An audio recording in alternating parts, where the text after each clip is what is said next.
Keir Starmer is a very good liar. And he should be. He's had plenty of practice. But on Good Morning Britain, he took it to another level. Just want to remind viewers of what you said to Nick Ferrari on LBC shortly after the October the 7th catastrophe. Let's have a look. I'm very clear. Israel must have that, does have that right to defend herself. And Hamas bears responsibility. A siege is appropriate? Cutting off power, cutting off water? Well, I think that Israel does have that right. It is an ongoing situation. Cutting off water, cutting off power. Now, you lost a lot of can I just, support when you said that. I'm really glad you played the whole clip, so thank you for that, because when I said does have that right, yes, I was referring to the right to self-defence. So I was having a conversation about self-defence. Mm-hmm. I was not suggesting they had the right to cut off water or food. They do not have that right. I managed to have the opportunity to clarify that pretty quickly afterwards. I'm really glad you played the whole clip. So thank you for that. The whole clip doesn't make it any better, Keir. I mean, this guy is really good at lying, right? He's clearly got a lot of experience, not just going back to the start of his political career, 2015, decades. This is real pedigree.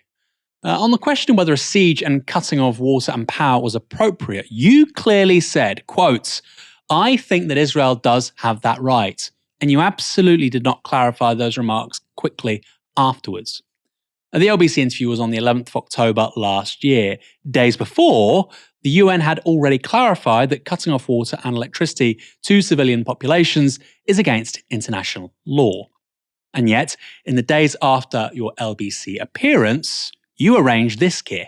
Do you think cutting off food, water and electricity is within international law? I think that Israel has an absolute right to defend itself against terrorism. That's not the question I asked. It is an answer to the question that you've asked, and I think it's an appropriate one at this time. The UN Human Rights Commissioner says the imposition of sieges that endanger the lives of civilians is prohibited under international humanitarian law.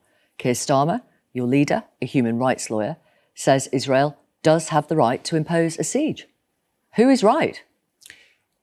In situations of war, where there are allegations of war crimes, that must ultimately be a matter for the UN and its agencies and for the ICC. No. I'm sorry, Victoria, that is the case. Keir Starmer says Israel has a right to impose a siege. I don't... Who is right? Keir Starmer has said right from the beginning that any war, it's important that democracies uphold the rules-based order and that must be within international law. Do you think Israel breached international law by cutting off water and power supplies?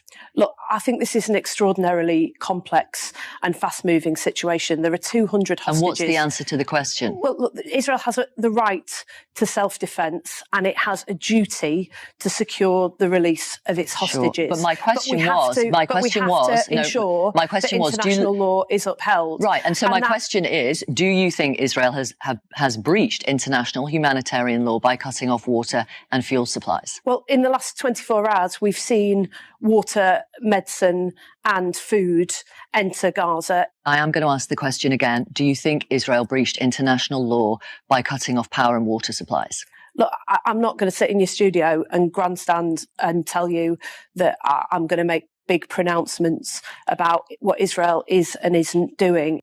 So Keir Starmer, if you quickly clarified your remarks, why were shadow ministers going on the telly and still refusing to say that Israel was in breach of international law? Instead, they were dodging the question. As were you when you gave this interview later on the very same day that you appeared on LBC. Keir Starmer, you've said that Israel has the right to defend itself. Does that include cutting off food, water, power to Gaza? Well, what we've seen is appalling and shocking acts of terrorism, the murder of men, women, children, by Hamas. And so responsibility lies with Hamas, and Israel has the right to defend herself and take action in relation to the ongoing hostage situation. Obviously, this is within the framework of international law. But does that include cutting off food, water, fuel to Gaza, where, as we know, hundreds of thousands of civilians are living? I think that international law matters and everything should be done in accordance with international law. You didn't clarify those remarks there either. And you still refuse to say that Israel has actually broken any international laws at all. Helena, at the start of this clip, we showed Keir Starmer lying about lying. I mean, this is really... Politicians lie. Keir Starmer is in a very small group of politicians who lies about lying. In the league table of political liars, there's many of them. Where is Keir Starmer? Towards the top? Oh, it's just an innocent little mistake, I've been told by all of the many people in my mentions on social media. No, it's just, I think he really does have to rank up there as somebody who has consistently taken contradictory positions over and over and over again based upon political expediency. And I actually don't think this is necessarily Keir Starmer, the person being especially that much of a liar himself. I think this is an artifact of the fact that I think he's just a political lightweight, really and truly. Somebody who was thrust into politics because he was asked to, essentially, by people in the background of the Labour Party, who was getting his prescriptions on what he should or shouldn't say handed to him on a daily basis, because I don't think he necessarily knows the positions that he should or shouldn't be taking, because he's a lawyer, right? The guy clearly knows the international law says that this is illegal when it clearly is, right? We've all seen it, we all know now, and we knew at the time. And that is essentially now after trying to think, well, I can kind of, or at least the people in the background think, we can try and use the chicanery here to, at the very least, to try and not get into this conversation about Israel that we don't want to get into, lest we get accused of anti-Semitism. And then on top of that, then trying to roll that back as soon as it becomes politically expedient to do so.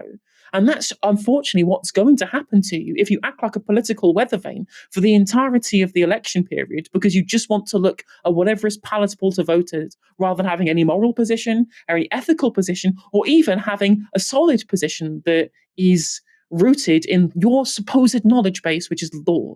And the fact that he continues to avoid any scrutiny of this from our media and other kind of the liberal establishment is honestly, it's astounding. If this was Boris Johnson, imagine if this was Boris Johnson doing the same things, the man who we literally booted out of the leadership position in this country off the back of the fact that he lied to Parliament, amongst many other lies and many other things that he did.